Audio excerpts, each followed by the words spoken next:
Hello students कैसे हो आप। उम्मीद करती हूँ बहुत ही अच्छे होंगे और खुश होंगे। तो बेटा आज की क्लास शुरू करते हैं। आज की क्लास में हम chapter 4 change in profit sharing ratio among existing partner वाले चैप्टर का क्वेश्चन नंबर 23 सॉल्व करेंगे, जो कि टीएस गरेवाल की बुक से है। तो पहले बेटा क्वेश्चन रीड कर लेते हैं।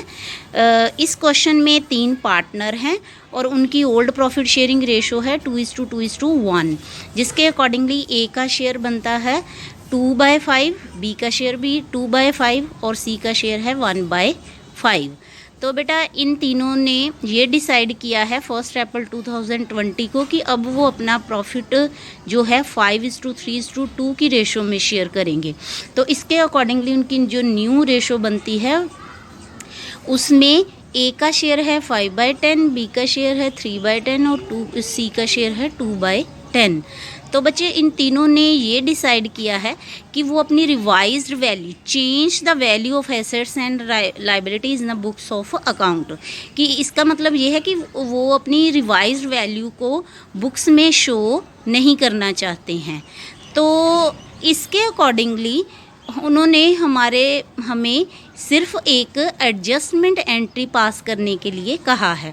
बेटा ये हमने अपने प्रीवियस वीडियो लेक्चर में डिस्कस किया हुआ है कि अगर रिवाइज वैल्यू फॉर्म जो है वो बुक्स में शो नहीं करना चाहती एसेट्स और लाइबिलिटीज़ की, तो उस केस में हम एक एडजस्टमेंट एंट्री पास करके अफेक्ट को शो करते हैं। तो बेटा हमें जो इन्फॉर्मेशन है उसके अकॉर्डिंगली कुछ एसेट्स और लाइबिलिटीज़ की बुक वैल्यू और रिवाइज वैल्यू गिवन है। तो जिसके अकॉर्डिंगली जो मशीनरी है उसकी वैल्यू 50,000 के साथ इंक्रीज़ हुई है, कंप्यूटर की वैल्यू 25,000 के साथ डिक्रीज़ हुई है, सन्ड्री क्रेडिटर्स की का जो अमाउंट है लाइबिलिटी का बेटा वो 15,000 के साथ डिक्रीज़ हुआ है, और आउटस्टैंडिंग एक्सपेंसेस हमारे 10,000 के साथ इंक्रीज़ हुए। तो बेटा 23 क्वेश्चन के सोल्यूशन के लिए हमें कुछ स्टेप्स फॉलो करने पड़ेंगे।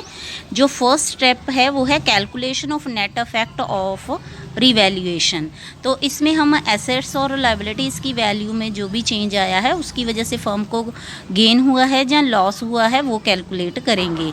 तो बच्चे एसेट की वैल्यू अगर इंक्रीज़ होती है तो फर्म को गेन होता है, और अगर एसेट की वैल्यू डिक्रीज़ होती है तो लॉस होता है। और इसी के ऑपोजिट अगर लाइबिलिटीज़ की जो है अमाउंट वो डिक्रीज़ होगा तो फर्म को गेन होगा, और अगर इंक्रीज़ होगा तो फर्म को लॉस होगा। तो बच्चे क्वेश्चन के अकॉर्डिंगली जो फर्स्ट हमारी इंफॉर्मेशन थी वो थी वैल्यू ऑफ मशीनरी के बारे में। तो बुक वैल्यू और रिवाइज वैल्यू को कंपेयर करके हमें पता चला कि मशीनरी की वैल्यू इंक्रीज़ हुई है 50,000 के साथ। तो इसको हम as a positive amount show करेंगे क्योंकि ये हमारा गेन है। और कंप्यूटर की वैल्यू जो है वो 25,000 के साथ डिक्रीज़ हुई है, तो इसको हम नेगेटिव अमाउंट में शो करेंगे। और सन्ड्री क्रेडिटर्स का अमाउंट भी डिक्रीज़ हुआ है 15,000 के साथ, तो इसको हम पॉजिटिव अमाउंट शो करेंगे क्योंकि ये लाइबिलिटी है और लाइबिलिटी के डिक्रीज़ होने से फर्म को गेन होता है।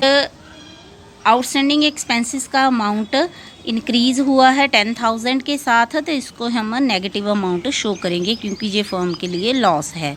तो बेटा इन सब का जो नेट इफेक्ट है प्लस माइनस के बाद वो हमारे पास आया है 30,000 का, जो कि पॉजिटिव अमाउंट शो कर रहा है। तो इसका मतलब है कि फर्म को रिवैल्यूएशन पे गेन हुआ है।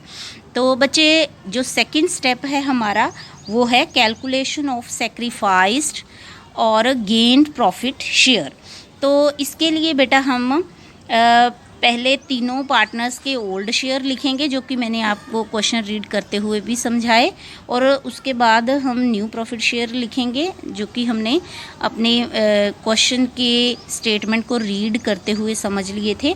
तो बेटा यहाँ पे मैं सेक्रीफाइस शेयर का फॉर्मूला यूज़ कर रही हूँ, जो कि है old share minus new share. अगर पॉजिटिव में फ्रैक्शन आता है तो वो सेक्रीफाइस होगा, और अगर नेगेटिव में आता है तो वो गेन शेयर होगा।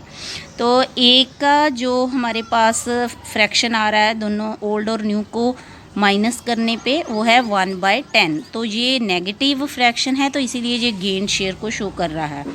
और जो बी है उसका पॉजिटिव शेयर है 1/10, तो ये सेक्रीफाइस को शो कर रहा है बी के बी ने 1/10 तक के शेयर को सेक्रीफाइस किया है। तो बेटा सी का जो शेयर है वो नील है, तो इसका मतलब है कि सी ने ना तो कोई गेन हुआ है उसे और ना ही कोई उसने सेक्रीफाइस की। तो बेटा जो नेक्स्ट स्टेप है हमारा वो है calculation of proportionate amount of share of gain on revaluation. तो बेटा हमने स्टेप 1 में गेन ऑन रिवैल्यूएशन कैलकुलेट किया है जो कि 30,000 का था। तो उसी से हम बी और ए का सेक्रीफाइस और गेन शेयर कैलकुलेट करेंगे।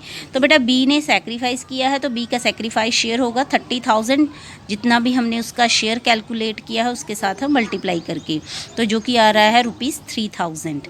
तो इसी तरह ए का गेन शेयर भी हम कैलकुलेट करेंगे जो भी आ रहा है ₹3,000 करेंगे। तो बेटा जो लास्ट स्टेप है हमारा वो है स्टेप नंबर 4, जिसमें हम एडजस्टमेंट जर्नल एंट्री पास करेंगे। तो क्योंकि हमें रिवैल्यूएशन पे गेन हुआ था तो इस केस में हमारा गेन पार्टनर का कैपिटल अकाउंट को हम डेबिट करेंगे और सेक्रीफाइसिंग पार्टनर के कैपिटल अकाउंट को हम क्रेडिट करेंगे। तो जर्नल एंट्री होगी S capital account debit to B's capital account. तो जो भी अमाउंट हमने स्टेप नंबर 3 में कैलकुलेट किया है उसी के साथ हम ये एंट्री पास करेंगे। तो बेटा नरेशन होगी being gain on revaluation account is adjusted.